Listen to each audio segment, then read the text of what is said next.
the Punch newspaper, also Vanguard, Nation and Alausa Alert. Beginning with the Punch newspaper, marketed subsidy payment claims wrong, FG NNPC.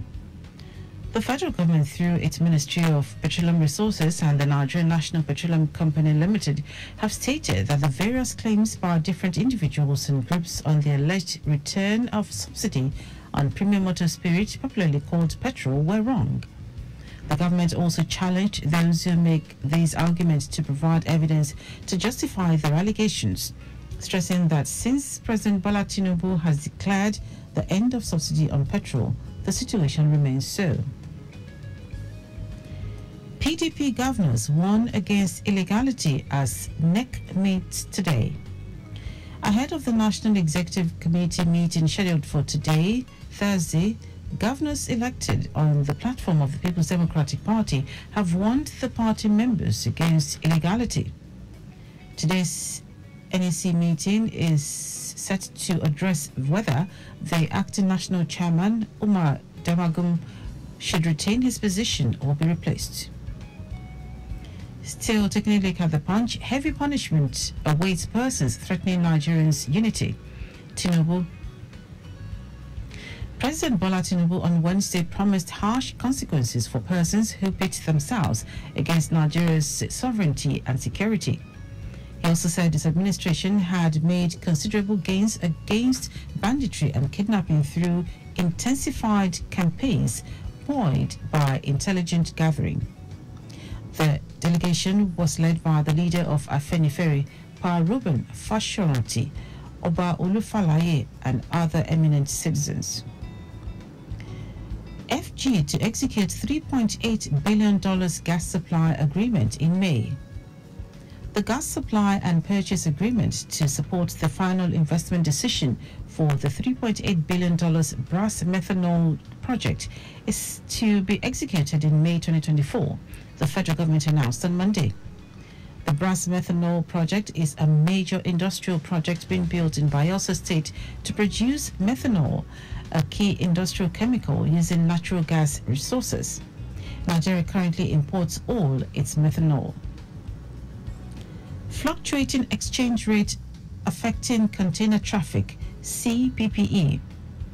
The Center for the Promotion of Private Enterprise has said that the fluctuating exchange rate has adversely affected container traffic, causing a slowdown in momentum and tempo in the country's ports.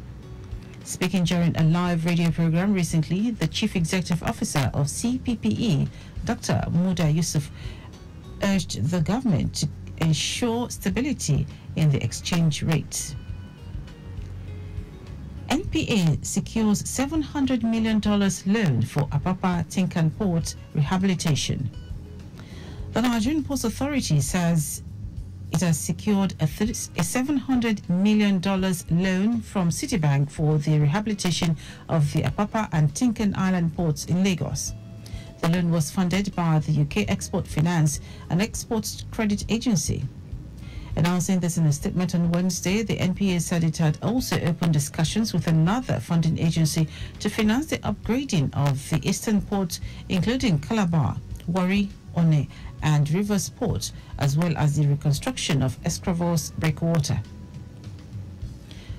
Swinging over to Vanguard newspaper, FCCPC deploys operators to market over rising prices on foodstuff.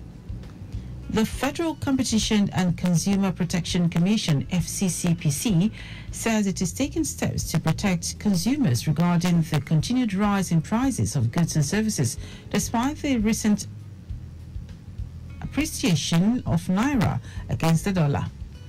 The FCCPC, which described the situation as unacceptable, said it would not fold its hands while Nigerian consumers are being exploited. Army rescues another Chibok girl, Lydia Simon, in Borno. A few days after the commemoration of the 10-year anniversary, another Chibok girl, Lydia Simon, has been rescued by troops of the Operation Desert Sanity 3, Northeast Operation Hadinkai.